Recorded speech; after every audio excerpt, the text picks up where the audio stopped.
এভাবে আমড়ার আচার তৈরি করলে যে কোনো কিছুর সঙ্গে আপনি খেতে পারবেন। খিচুড়ি, সাদা ভাত, পোলাও, এটা খেতে কিন্তু দুর্দান্ত হয়। এই আমড়ার আচারটা আপনি বছর জুড়েও সংরক্ষণ করতে পারবেন এভাবে তৈরি করলে। আমি ঠিক এই আচারটা কিভাবে তৈরি করছি পুরো ভিডিওতে আপনাদের দেখিয়ে দিচ্ছি।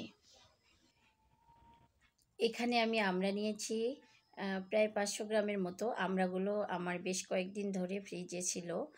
তো মানে সময়ের অভাবে আমি আসলে তৈরি করতে পারছিলাম না। আমড়াগুলোকে আমি খুব ভালোভাবে ধুয়ে নিয়েছি। এবার উপরের খোসাটাকে ছাড়িয়ে নিচ্ছি। এভাবে আমি সবগুলোর খোসা ছাড়িয়ে নিব।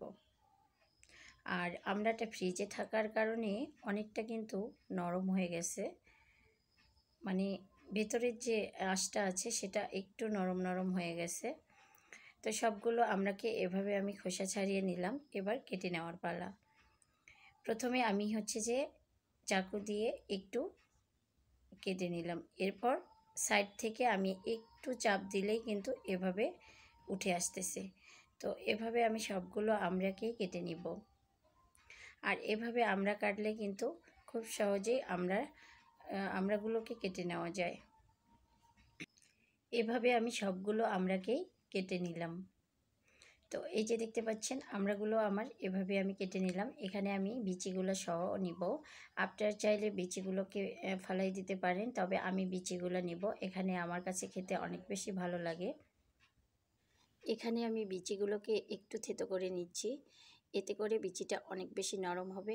আর যখন আমি এটাকে হচ্ছে যে মানে রান্না করব, তখন হচ্ছে যে খুব ভালোভাবে এর ভিতর মশলাগুলো ঢুকে যাবে এবং খেতেও অনেক বেশি ভালো লাগবে।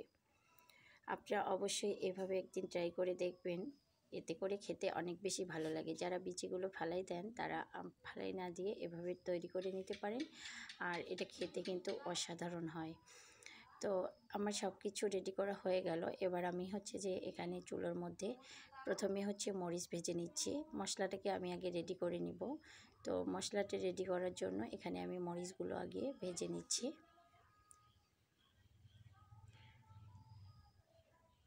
মরিচগুলো ভেজে নেওয়া হয়ে গেলে আমি এর মধ্যে অ্যাড করে দিব পাঁচফোড়ন। আমি শুধু এখানে পাঁচফোড়নই অ্যাড করব, আর কোনো মশলা অ্যাড করব না। এখানে সব ধরনের যেহেতু মশলা আছে, তো এবার পাঁচফোড়নটাকে আমি খুব ভালোভাবে ভেজে নিচ্ছি। এখানে আমি পাঁচফোড়ন নিলাম 2 টেবিল চামচ পরিমাণ। এবার সব কিছু আমার ভেজে নেওয়া হয়ে গেছে। এটাকে আমি এখন গুঁড়া করে নিব, একটু আধ ভাঙা করে গুঁড়া করে নিব। এতে করে খেতে অনেক বেশি ভালো লাগবে। এবার আমি কড়াইয়ের মধ্যে দিয়ে দিলাম সেই কেটে রাখা আমড়াগুলো। এবার দিয়ে দিলাম পরিমাণ মতো পানি। আমড়াটাকে সেদ্ধ করার জন্য এখানে আমি পানি অ্যাড করে দিলাম। এরপর দিয়ে দিলাম লবণ এবং দিয়ে দিলাম সামান্য একটু হলুদ গুঁড়ি। এতে করে একটু কালারটা সুন্দর আসবে। আমি একদম অল্প পরিমাণে এখানে হলুদ গুঁড়ি অ্যাড করেছি, দেখে নিশ্চয়ই বুঝতে পারছেন। এবার সব কিছু আমি মিশিয়ে নিয়ে এবার ঢাকনা দিয়ে ঢেকে দিলাম। একদম লো আছে আমি এটাকে সিদ্ধ করে নিয়েছি 10 থেকে 15 মিনিটের মতো। আর এটা আমার খুব ভালোভাবে সিদ্ধ হয়ে গেছে। এবার আমি এটাকে তুলে নিয়ে একই প্যানে দিয়ে দিলাম হচ্ছে যে সর্ষের তেল। এখানে তেলের পরিমাণটা আপনারা বাড়িয়ে কমিয়ে নিতে পারেন। যদি আপনারা সংরক্ষণ করতে চান সেক্ষেত্রে আপনারা অবশ্যই এখানে তেলের পরিমাণটা একটু বাড়িয়ে দিবেন। আমি যেহেতু সংরক্ষণ করব না, আমি মানে সাথেই খেয়ে ফেলবো, তাই এজন্য আমি এখানে পরিমাণ মতো সর্ষের তেল অ্যাড করেছি। আপনারা আপনাদের পছন্দ মতো নিয়ে নিতে পারেন। আর এই আচারটা আপনারা মানে এভাবে করেই মানে 15 থেকে 20 দিনের মতো এটা খেতে পারবেন, রেখে খেতে পারবেন। এর বেশি এটা কিন্তু থাকবে না। আর আপনারা যদি বছর জুড়ে সংরক্ষণ করতে চান সেক্ষেত্রে এখানে ভিনেগার অ্যাড করবেন এবং তেলের পরিমাণটা অবশ্যই বাড়িয়ে দিবেন। তো আমি তেল দিয়ে এর মধ্যে কয়েকটি রসুনের কোয়া দিয়ে খুব ভালোভাবে ভেজে নিয়ে এরপর দিয়ে দিচ্ছি আমড়াগুলো দিয়ে আবার লবণটা একটু মানে অল্প একটু দিলাম। এরপর দিয়ে দিচ্ছি চিলি ফ্লেক্স। এরপর দিয়ে দিচ্ছি পরিমাণ মতো চিনি। এখানে চিনির পরিমাণটা আপনারা আপনাদের পছন্দ মতো নিতে পারেন। কম মিষ্টি খেতে চাইলে একটু কমিয়ে দিবেন এবং বেশি মিষ্টি খেতে চাইলে আপনারা একটু বাড়িয়ে নেবেন। তো এখানে আমি হাফ কাপ পরিমাণের মতো চিনি অ্যাড করে দিলাম। দিয়ে এবার সবগুলো উপকরণ খুব ভালোভাবে একটু মিশিয়ে নিচ্ছি। এভাবে আমি বেশ কিছুক্ষণ সময় চিনিটা যতক্ষণ পর্যন্ত না গলে ততক্ষণ পর্যন্ত আমি একটু এভাবে মিশিয়ে নিচ্ছি। এই পর্যায়ে আমি দিয়ে দিচ্ছি এখানে ওই যে মশলাটা তৈরি করছিলাম, তো সেই মশলাটা দিয়ে দিলাম। এখানে আমি মশলা অ্যাড করে দিলাম 1.5 টেবিল চামচের মতো, এতে করে খেতে অনেক বেশি ভালো লাগবে।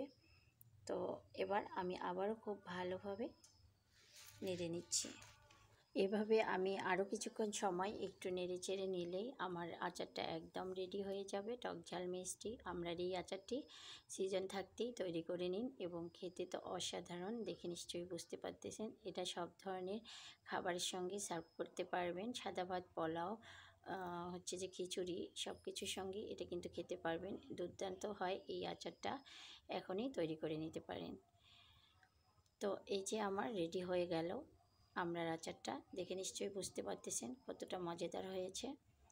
আমার ভিডিওটি যদি আপনাদের ভালো লেগে থাকে তাহলে অবশ্যই একটা লাইক করে দিবেন। যারা ফেসবুক থেকে আমার এই ভিডিওটি দেখছেন আমার পেজটিকে ফলো করে দিবেন এবং যারা ইউটিউব থেকে দেখছেন আমার চ্যানেলটিকে সাবস্ক্রাইব করে দিয়ে